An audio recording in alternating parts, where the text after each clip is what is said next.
Ez egiteko botika, David Paloma. Argitaletxea, Giltza. Bazen behin batean neskatxo bat. Itsaso zuen izena, eta edozergatik egiten zuen negar. Han nahi ez bazuen, negar egiten zuen. Marorik ez bazeukan, negar. Amarekin ez bazegoen, negar. Baina jan nahi bazuen, negar egiten zuen orduaz pasatzeko.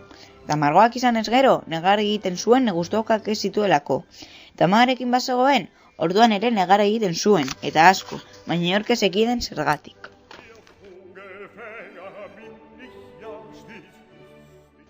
Horregatik egun batean gurasoek medikuarengana eraman zuten. Eta Itsasok noski negar egin zuen. Zer dela eta egiten du negar damatxonek? Galdetu zien medikuak harrituta. Aitak eta amak ez ekiten, eta bizkarrari eragin zioten. Eta Itsaso negar eta negar aritu zen. Parra negarrez. Ituko zela zirudien. Medikuak hau aztertu zion. Belarriak, sudurra, begiak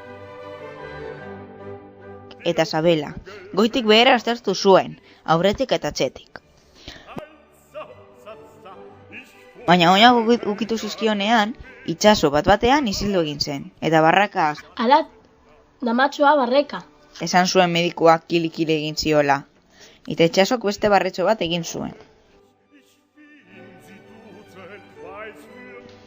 Orduan medikuak eseri egin zen, eta neskatxoa sendatzeko errezeta apuntatu zuen kuaderno batean.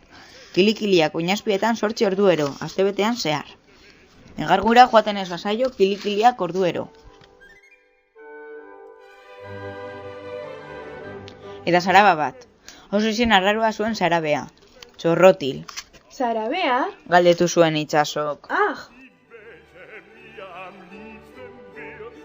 Bai, zarabe oso ona. Txorrotak itzeko balio duena.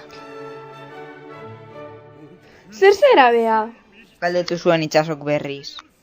Haurrek, begien atzean eskutatutak dauzkaten txorrotak. Nozain behin tantaka hasten direnak. Neskatxoak begiak igurtzi eta irribarre zabal-zabala egin zuen. Handik astebetera botikak eragina izan zuen. Itsasok ez zuen edesoengatik negar egiten.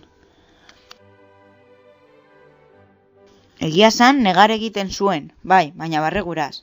Kili egiten ziotenean. Eta gainera bazekiten, noiz bat txorrotak igetiz gero, negarez egiteko botika bat ere bazegoela.